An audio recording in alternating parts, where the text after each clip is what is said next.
ಇದ್ದಾರೆ. ಪುಟ್ಟರಾಜಣ್ಣ ಅವ್ರಿಗೆ ಟಿಕೆಟ್ ಕೊಡ್ತೀವಿ ಅಂದ್ಬಿಟ್ಟು ಧರ್ಮಸ್ಥಳ, ಅಯೋಧ್ಯೆ ಎಲ್ಲ ಸುತ್ತಿಸಿದ್ರು.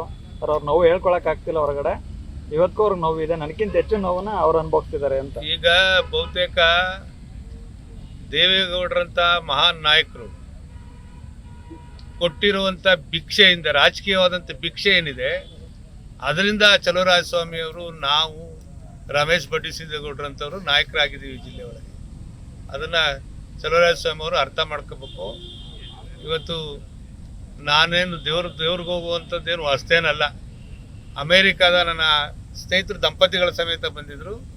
ಅವ್ರಿಗೂ ಸ್ನೇಹಿತರೆ, ಯಾರಿಗೆ, ನಮ್ಮ ಚಲುವರಾಯಸ್ವಾಮಿಯವರಿಗೆ, ಬೆನ್ ಚಿಕ್ಕಸ್ವಾಮಿಯವ್ರ ಕುಟುಂಬದ ಜೊತೆ ನಾವು ಅಯೋಧ್ಯೆಗೆ ಹೋಗಿ ಬರಬೇಕು ಅಂತಕ್ಕಂಥ ನಿರ್ಣಯ ಮಾಡಿ ಹೋಗಿ ಬಂದಿದ್ದೇವೆ. ಟಿಕೆಟ್ ಸಂಬಂಧಪಟ್ಟಂಗೆ ಹೋಗಿ ಟಿಕೆಟ್ ನಾನು ಕೇಳೇ ಇಲ್ವಲ್ಲ. 10 ಬಾರಿ ನನ್ನನ್ನು ನಿಖಿಲ್ ಕುಮಾರಸ್ವಾಮಿಯವರು, ದೇವೇಗೌಡರು, ಕುಮಾರಣ್ಣವ್ರು ಕನ್ವಿನ್ಸ್ ಮಾಡಕ್ಕೆ ನೋಡಿದ್ರು. ಯಾವುದೇ ಕಾರಣಕ್ಕೂ ನೀವೇ ಅಭ್ಯರ್ಥಿಗಳಾಗಬೇಕು ಅಂತಕ್ಕಂಥ ಒತ್ತಾಯವನ್ನು ನಾನು ಮಾಡ್ಕೊ ಬಂದಿದ್ದೀನಿ. ನಾನು ಒಪ್ಪಿಗೆನೇ ಕೊಟ್ಟಿಲ್ಲ ಅಂದಮೇಲೆ ಈ ಮಾತು ಯಾಕೆ, ಇವ್ರಿಗೆ ಯಾಕೆ, ನಮ್ಮನೆ ಸುದ್ದಿ ಇವ್ರಿಗೆ ಯಾಕೆ? ನಾವು ಕಿಚಡಿ ಬಾತಾರು ಮಾಡ್ಕೊಂಡು ತಿಂತೀವಿ, ಇಲ್ಲ ಬಿರಿಯಾನಿನಾರು ಮಾಡ್ಕೊಂಡು ತಿಂತೀವಿ. ಅವರು ತಟ್ಟೆಲಿ ಬಿದ್ದಿರೋ ಇಲಿನೋ ನೊಣನೋ ಹೆಗಣನೋ ಅದು ನೋಡಿ ಎತ್ತಾಕೊಂಡು ಊಟ ಮಾಡೋದು ಕಲಿಬೇಕೆ ವಿನ ಇವ್ರಿಗೆ ಯಾಕೆ ಹತಾಸೆ?